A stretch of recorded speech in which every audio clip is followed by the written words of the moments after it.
أعوذ بالله من الشيطان الرجيم. بسم الله الرحمن الرحيم.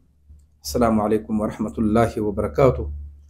نن به د استخارې باره کې خبره کوو چې استخاره څه شی دی او استخاره په کوم صورتونو کې کیږي او څنګه کیږي. لاول خو د استخارې نه ځان خبر کو چې استخاره څه شی دی. اکثر خلک وایي استخاره چې دا د الله سره مشوره ده، نو دا غلطه خبره ده. مشوره دا نه ده، ځکه چې خلک خو چېرته مشوره کوي هغه د یار دوست سره کوي یا د کوم انسان سره کوي. الله نه به مونږه د خیر طلب کوو. استخاره مطلب هم دا دی د الله نه د خیر طلب، الله نه رهنمایي. داسې لکه ته اوس یو ځای کې یو کاروبار کول غواړې، یو ځای ته په سفر تګ غواړې، یا چېرته یو ځای کې رشته کې، نو هغې باره کې ته اوس تذبذب کې چې یاره دا به اوس زه وکړم ښه به وي که ښه به نه وي. نو دا چې کوم دی په هغې دپاره کېږي. خو دا ویډیو به ټوله خامخا ځکه ګورئ چې اکثر خلک بیا ما ته زما د ویډیو دومره تفصیل نه پس هم بیا ما ته هغوی وټساپ یې کوي او میسج کوي چې دا څنګه ده. اکثر خو پکې زما ویډیو ما ته بېرته راولېږي. دا مهرباني وکړئ چې دا دلته چې زه کوم تاسو دومره تفصیل بیان کوم نو دې کې بیا د سوال بېرته سوال جواب نور څه ګنجایش نه وي. نو استخاري مطلب ما تاسو ته وي، استخاري مطلب د الله نه د خیر طلب، د الله نه د خیر دعا، د الله نه رهنمایي. کوم نوی کاروبار کې دغه یا نوی ځای کې رشته کې یو ځای ته سفر کې، نو هغې ته الله نه رهنمایي اخیستلو دپاره ته یا د خیر طلب کولو ته څه وایي؟ هغې ته استخاره وایي. نو دغه چې کوم دی دې کې مې یو خبره بله مو واورئ چې استخاره صرف د جایز کارونو دپاره کېږي، د حرام کارونو دپاره استخاره نه کېږي. ته اوس وایې چې زه دا پلانکي ځای کې د چپسو د پوډرو کاروبار کوم یا یو حرام کاروبار د اغلا کوم، پلانکي ځای له اغلا له ځم د اغلا وکړم که نه، نو هغې کې استخاره ځکه نه کېږي چې استخاره مطلب خیر دی او په حرام شي کې خیر نشته.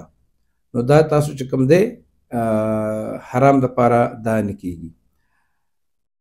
بعضې استخارې خو مختلف طریقې دي، ما به د خپل چینل کې مختلف ښودلي دي. نن به مته د استخارې طریقه ښیم او اسانه طریقه به مته ښیم. یو چې کوم مسنونه دعا ده د حضور کریم صلی الله علیه وسلم نه ثابت ده په حدیثو کې، غالبا چې په هغې باندې ما ویډیو جوړه کړې ده. نو د استخارې طریقه به زه تاسو ته ښیم. د استخارې کوم مشهوره دعا چې ده، کوم مسنونه دعا چې ده د حضور کریم صلی الله علیه وسلم نه چې کوم ثابت ده، هغه خو هم ده، خو اکثر خلکو له هغه نه ورځي.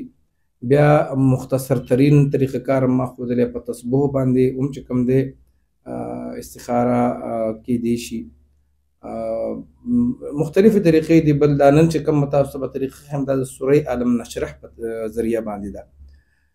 خو که تاسو اوس وایئ چې دا کوم ځای نه راغله او دا خو سنتو کې نشته، نو زموږ اسلافو چې کوم دي، کوم اولیاء کرام دي او هغوی چې کوم دی مختلفې طریقې کار خو د شریعت کې دننه خبرې دي، دا هم د قرآن صورت دی، دې کې څه خبره داسې نشته دی. نو اکثر چې خلک استخاره وکړي نو اسانه استخاره خو دا ده چې نور څه نه درځي. نو ماخوستن لمونځ نه چې پس کله ته وده کېږي هغه ټایم کې 2 رکعاته د وده کېدو نه مخکې 2 رکعاته سنت دي او د هغې نه پس یعنې نفل لمونځ دی، د هغې نه پس درود شریف دی. بیا د هغې کې دعا د خپل پښتو کې هم دا دعا کولی شي، یا الله تعالی زه د خیر طلب کوم، دا کوم کار ته چې زما اراده ده دا کار چې دی دا زما دپاره دې کې خیر دی او که نه دی. که ما ته به دې کې خیر وي نو ته دا کار ماله راکړي، په ما باندې وکړې. که خیر مې پکې نه وي نو ما نه یې واړی، ما تې واړی. نو بیا هغې کې نه پس خلک خوب ته ګوري. نو یو خبره ذهن کې وساتئ چې خوب ضروري نه دی. د زړه اطمینان چې کوم دی دا ضروري ده. تا کله استخاره وکړله او ستا په یو پوینټ کې زړه اطمینان وکړو، بس دا ستا استخاره ده. ځکه کوم کسان وایي چې نه دغه اطمینان باندې زه نه پوهېږم او خوب چې کوم دی ووینم، نو بیا چې خوب وویني نو خوب دا ضروري نه ده چې ته په خوب کې ډېر ښه شی وویني د هغې د مطلب ښه وي، یا دې ته ډېر خطرناک خوب وویني د هغې مطلب دې بد وي. نو اکثر خلک وایي مونږ شنه شنه پټي ولیدل او مونږ داسې ولیدل او هوا کې والوتو، بس دا استخاره وشوه. نه بیا به د استخارې چې د کله خوب ولیده د دې نورو خوبونو په شان په خپله به یې تعبیر نه وباسي، بیا به د هغې د چا نه تپوس کوي چې ما استخاره کړې وه او داسې خوب ما لیدلی و. نو دا یو خبره زما ذهن کې تاسو ونیسئ چې د استخارې تعبیر د هغه خوب تعبیر به په خپله نه وباسئ. هر خوب د استخارې نه علاوه اکثر داسې خوبونه چې سړی هغه خوب ووینو نو هغه پرې راویښ شي او بیا ډېر پریشانه وي، خو چې موږ له کله راشي یا موږ له تپوس وکړي نو هغه خوب ډېر بهترین او ښایسته خوب وي، د هغې ډېر بهترین تعبیر وي. بعضې وخت کې په ښکاره ډېر بهترین خوب سړی وویني نو ډېر خوشحاله خو د هغې تعبیر ښه نه وي. نو دا چې کوم دی طریقه کار یې دا دی چې بهترینه طریقه یې دا ده. دا دوه درې طریقې ورته ښیم چې ما دعاګانې دننه راځي. بعضې خلکو له صورت هم نه وځي، سوره انشراح چې کوم دی سوره علم نشرح دا هم نه ورځي. نو اسانه استخاره دا ده چې ماخوستن لمونځ کله خلک وکړي ناوخته او بیا د وده کېدو اراده وکړي، دغه ټایم کې به ته داسې چل وکړي چې 2 رکعاته د نفل نیت به وکړي، د هغې نه پس به درود شریف وي، بیا به د هغې نه پس الله ته د خپلو ګناهونو چې کوم دی هغې معافي به وغواړي، د الله تعریف به وکړي، سبحان الله وبحمده سبحان الله العظیم دا به ووایي، کم اذکار چې دی هغه به وکړي او د الله په درکړی شوي نعمتونو باندې به شکر وباسي. پس د هغې به دعا وکړي پروردګاره دا یا کاروبار دا یا سفر دی یا د یو هر یو کار چې د هر چا دپاره استخاره کوي نو هغه یا الله زه ستا نه رهنمایي غواړم، طلب د خیر درنه کوم. پروردګاره که دا کې زما خیر یې مې ما ته وښودلی کي او که مې پکې شر نو ما ترې وامړی ما نه یې واړی او ما ته یې وښودلی کي. نو دا خو یوه طریقه شوه. دویمه طریقه دا ده چې سوره علم نشرح اخري سپاره کې ده. بسم الله الرحمن الرحیم. علم نشرح لك صدرك ووضعنا عنك وزرك الذي انقض ظهرك ورفعنا لك ذكرك فإن مع العسر يسرا إن مع العسر يسرا فإذا فرغت فانصب وإلى ربك فارغب.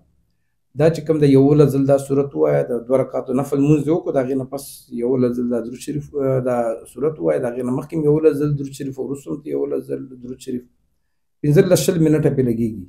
دا هم بهترین دا هم دغه دی طریقه کار دی سوره علم نشرح په ذریعه باندې. او دغه رنګې اللهم اغفر لي واختر لي چې ته 2 رکعاته لمونځ وکړې او نوره دعا نه درځي نو اللهم اغفر لي واختر لي نو دا چې کوم دی دا هم ډېر بهترینه دعا ده. دا یو دعا یو څو ځل ووایه، د هغې نه پس په خوله باندې پښتو کې خپل دعا وکړه، زړه کې دعا وکړه، الله رب العزت د زړونو د رازونو نه خبر دی. نو دا د استخارې اسانه طریقه ده. انشاءالله امید ده چې تاسو به پوه شوي یئ. الله رب العزت دې زموږ حامي او ناصر شي. انشاءالله د یو نوي ویډیو سره به بیا ستاسو په خدمت کې حاضرېږم. تر هغې پورې اجازه غواړم د الله